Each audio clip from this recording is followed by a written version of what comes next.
verrerie de Pointe-Saint-Charles est en fonction depuis 1905. Elle appartient maintenant au groupe Owens Illinois. Nous sommes un fabricant de contenants de verre pour l'alimentation, les spiritueux et les bières. En octobre 2013, notre fournisseur était en danger de fermer ses portes et aussi, on était le seul fabricant de contenants de verre qui restait au Québec. Avec le doute qui s'installe, les employés demandent le soutien du syndicat pour trouver une solution au manque de verre recyclé. On voyait que ça marchait bien au niveau de la consigne sur les bouteilles de bière et que si on avait une consigne sur les autres contenants qui sont sur le marché, le verre arriverait à la bonne place.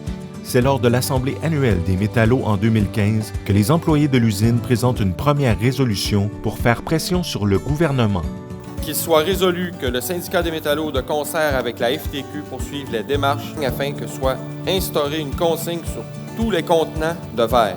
Le syndicat des métallos exige une consigne sur les bouteilles de vin. Les travailleurs du syndicat des métallos de plusieurs usines au Québec se sont réunis aujourd'hui devant une quinzaine de succursales de la SAQ pour distribuer des tracts.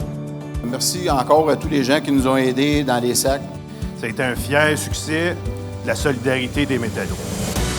En novembre 2017, les métallos lancent une campagne sur la consigne, de concert avec les travailleurs de la SAQ, affiliés à la CSN et au SCFP. C'est un peu plus de 180 millions de bouteilles de verre que la SAQ vend qui est enfouie à chaque année. C'est pas correct. C'est terrible, c'est absurde. C'est épouvantable. C'est triste. C'est de la pollution. C'est du gaspillage. On pourrait s'en servir. Dans un pays comme le Québec, on devrait récupérer le verre à 100 Printemps 2018. Dans une vingtaine de villes, les militants se réunissent pour faire signer une pétition en appui à la consigne. Il y avait d'autres sections locales à travers le Québec qui sont présentées dans beaucoup de SAQ. On avait des pamphlets qui ont fait faire, qui sont tous mis ensemble pour qu'il y ait une consigne, justement. Puis ça, j'ai bien aimé ça. Je peux être reconnaissant avec l'appui du syndicat des métallos et de toutes les sections locales métallos à travers le Québec pour que le verre recyclé soit utilisé dans une usine du Québec. Suite à cette mobilisation, plus de 35 000 signatures sont recueillies et déposées à l'Assemblée nationale. Été 2019, suite à l'initiative de la députée Ruba Gazal, le gouvernement tient une commission parlementaire sur le verre, où les métallos prennent la parole. Les bouteilles de verre qui sont déjà utilisées, c'est comme une mine. C'est un gisement où, effectivement, on va chercher une matière première comme on irait chercher du minerai dans une mine. C'est ce qu'on demandait aux métallos, on demandait à la FTQ d'arriver, de travailler, que le gouvernement amène une consigne sur les contenants de verre du Québec. En janvier 2020, la bataille entreprise par les métallos de chez Owens Illinois aura mené à une grande victoire collective. À l'avenir, on va consigner toutes les bouteilles. Évidemment, il y a toujours des groupes de pression qui s'y opposent, mais on a résisté. Les syndicats, ils bougent, c'est bon. Je pense qu'on aime ça recevoir des sous quand on récupère. Ça va peut-être inciter justement les gens à aller les porter. Déjà qu'ils le faisaient avec les canettes et qu'ils le faisaient avec ces choses-là, si tout le monde y va, on va y aller.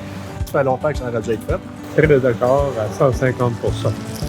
C'est une bonne chose. Ils le font en Ontario, ils le font dans d'autres pays, alors c'est le temps qu'on le fasse au Québec. Plus important pour l'environnement aussi. Jeter ça dans les poubelles, c'est un gaspillage. En plus, ça va créer de l'emploi, je pense. La nouvelle génération nous a à l'œil. À l'été 2022, Owens Illinois et le gouvernement du Québec annoncent un investissement dans l'usine de Pointe-Saint-Charles. Sans cet investissement-là et sans la consigne, je pense qu'on serait... Peut-être qu'on aurait fermé éventuellement. Là, en rajoutant de l'argent, ça permet de garder 340 jobs. La mise en place de la consigne assure l'approvisionnement en verre et le maintien des emplois. Si on est tous persévérants, nos résolutions vont aboutir.